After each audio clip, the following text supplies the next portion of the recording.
Hi hello నమస్తే welcome to Suman TV. నేను మీ పవన్. ఈరోజు మనం తూర్పుగోదావరి జిల్లా రామచంద్రపురంలో ఉన్నాం. ఇక్కడ ఒక ఫుడ్కి సంబంధించి సమీర్ ఫుడ్స్ అనేది చాలా ఫేమస్. ఇక్కడ కుకీస్ అయితే చాలా ఫేమస్ అని విన్నాను. సో ప్రస్తుతం అక్కడ ఉన్నాను. సో అక్కడ లోపల ఎలాంటి కుకీస్ తయారవుతున్నాయి, ఇక్కడ ఎలాంటి ఐటమ్స్ ఉన్నాయి, అలా దాని ప్రిపరేషన్ ఎలా ఉంటుంది కంప్లీట్గా ఈ వీడియోలో చూసేద్దాం. నాతో పాటు మీరు వచ్చేసారు.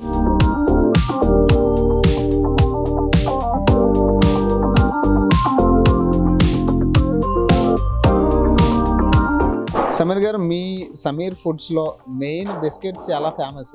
అసలు బిస్కెట్స్ మేకింగ్ గురించి కానీ మేకింగ్ అది ఇప్పుడు చూపిస్తారా మాకు? డెఫినెట్గా మీకు సుమన్ టీవీ వారికి మీరు వచ్చి అడిగినందుకు తప్పకుండా సీక్రెట్ లేకుండా మీకు అన్ని విధాలుగా బిస్కెట్స్ తయారు చేసుకునే విధానం కూడా మేము వివరించి చెప్తాను. బట్ ఏంటంటే ఇప్పుడు చేయబోయే బిస్కెట్ ఇది 50-40 ఇయర్స్ నుంచి నడుస్తుంది మా బేకరీలో. దీన్ని ఏమంటారంటే నాన్ కత్తే బిస్కెట్ అంటారు. నార్త్ ఇండియన్ బాగా తింటారు.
చూశారు కదా సమీర్ ఫుడ్స్కి సంబంధించి కంప్లీట్గా అసలు లోపల ఎలాంటి మేకింగ్ ఉంటుంది, కుకీస్ వీళ్ళ దగ్గర ఎలా తయారవుతాయి కంప్లీట్గా ఈ వీడియోలో చూశారనుకుంటున్నాను. సో మరొక మంచి వీడియోలో మళ్ళీ కలుద్దాం. అప్పటి వరకు నేను మీ పవన్, సైనింగ్ ఆఫ్.